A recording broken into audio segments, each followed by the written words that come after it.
Sometimes she don't talk. Sometimes you don't want her to talk. But sometimes she does talk, and then there's times that you're just like, will you please talk to me? Can't cut her tongue.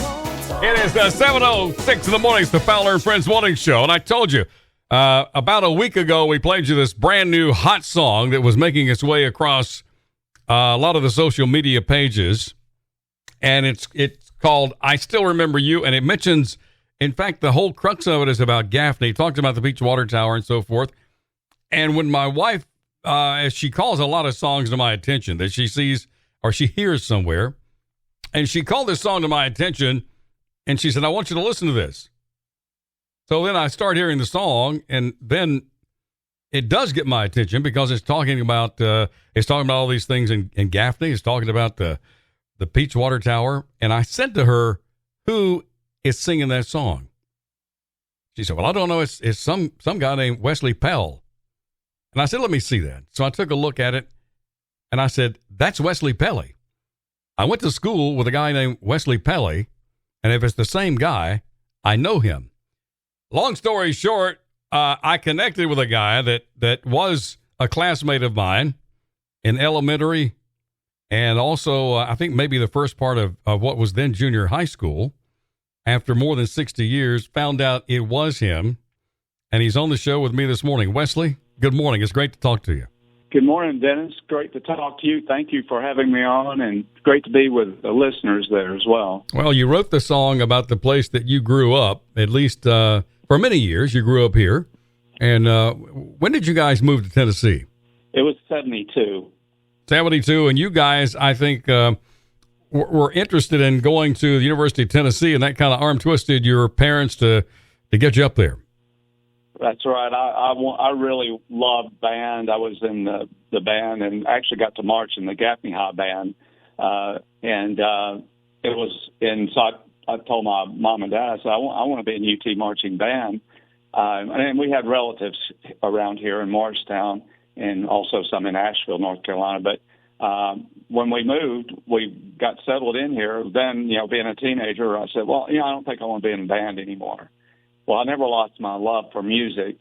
I listened to it like crazy, and a lot of the songs that you play on your station, some of the older ones are actually kind of stuff I love to listen to, and even today. But in 77, I got back into actually playing music again, this time not drums. Yeah. This time I taught myself to play a guitar, acoustic guitar, and I never stopped since 1977. I started playing it wherever I could play, talent contests, festivals, coffee shops, church, wherever I could play, I played. Yeah, I remember you in school, and you mentioned that you were in the Gaffney band. I remember you being part of that, and Mr. Howard over there at Gaffney, and he was a great a band instructor and a great conductor of the Gaffney band for such a long time. And you mentioned to him when you and I were texting, talking about the days in the band. Yeah. I remember that he used some of us who weren't yet in high school in the marching band to make it a bigger and better band, and it was a great experience. That and my dad's love for music. That was what he did for his profession, being a radio announcer. He was a radio announcer, and he announced here when this was WEAC. Back in the 60s, and also until actually we changed the call letters back in 2014 when I acquired the station. But it was also later on WAGI, which we acquired the FM.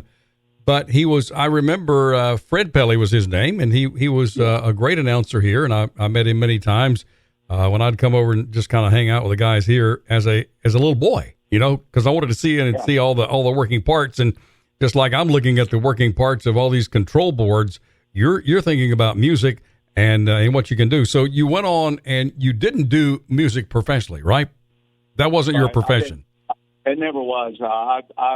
I got very interested in computer-aided design and drafting, and so I became a designer and ended up being a piping systems designer and worked out at Oak Ridge National Laboratory the last 15 years of my career, and I just retired a little over a year ago from that. And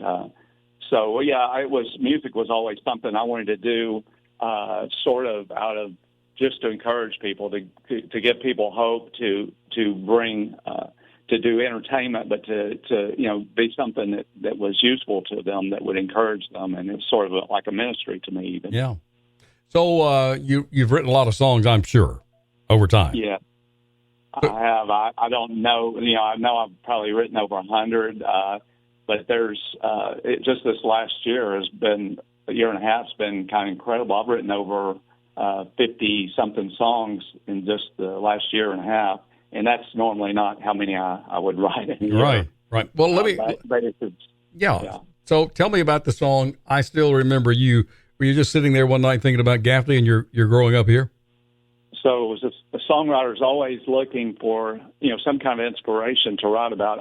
Sometimes I use great sayings by people. Sometimes it's just an experience, personal experience. But for some reason, I had been thinking about places that I lived, and the purpose, the way they were so important in your life, because they help form what you do. Everybody has a purpose, So I thought about Gaffney and how my mom and dad loved it so much as well, and I know that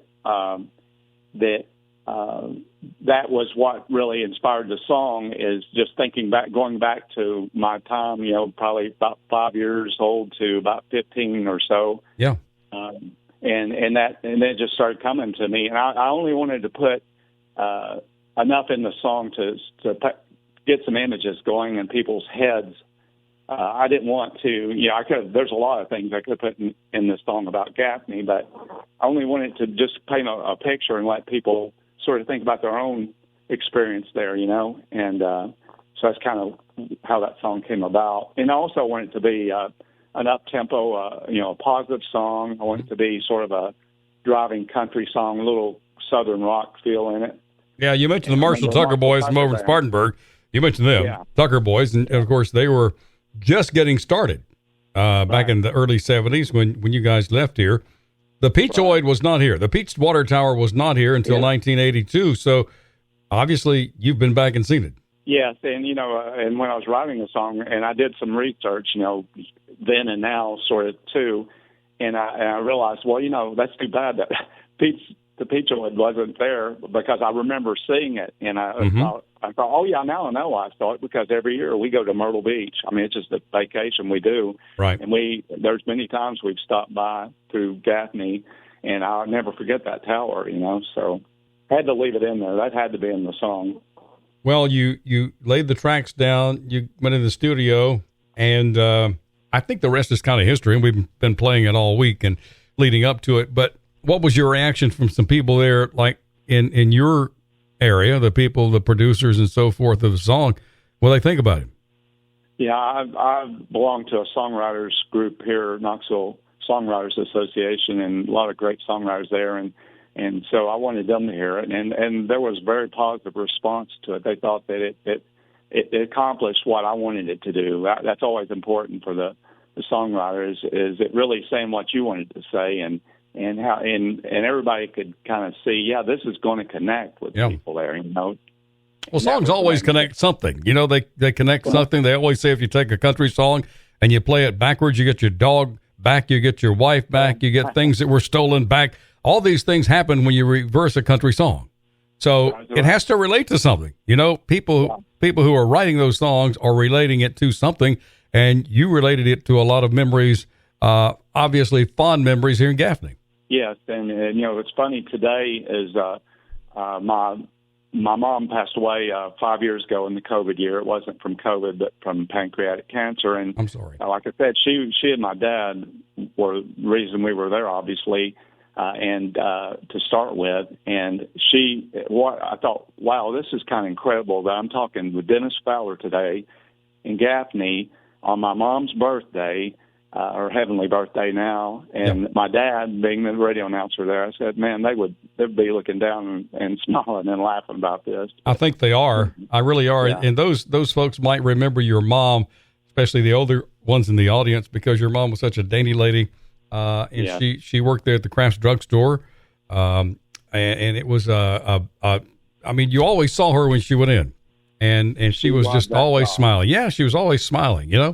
And so have fond remembrance of her as well. So we wish her a great heavenly birthday, and all that kind of came together. But now my question is, Wesley, the song really hasn't been released nationally. It's kind of put out there kind of softly, as we put it, and was out there just as part of maybe a little release on the social media pages. So what's next for it? Yeah, I do want. I have plans already in progress to put some a project out there on the platforms. Hopefully, it'll be on something like Spotify and iTunes. But definitely this song, because this song actually has really gotten a lot of positive response, and it is one of my favorite songs that I've written to this date. But anyway, this will be out, sometime in the near future, and I look forward to that. Like I said, I've got like 50-something songs that have come about, and a lot of those will make it out. But I think this will certainly be one of the first ones to make it. So, Wesley, people have called me since I started playing this thing. People are like, how did I get that? Can I get it on Spotify? And look, it's not out there yet. We'll let you know when it does get to those platforms, and we will. We'll keep you informed here. Wesley and I will stay in touch, and it won't be 60 years. I'll promise you that, Wesley. Yeah. And we'll stay in touch, and you're going to let me know the progress and how all of these people, not only in Gaffney, but across the country, can get the song, I Still Remember You. Sure will. Look forward to that.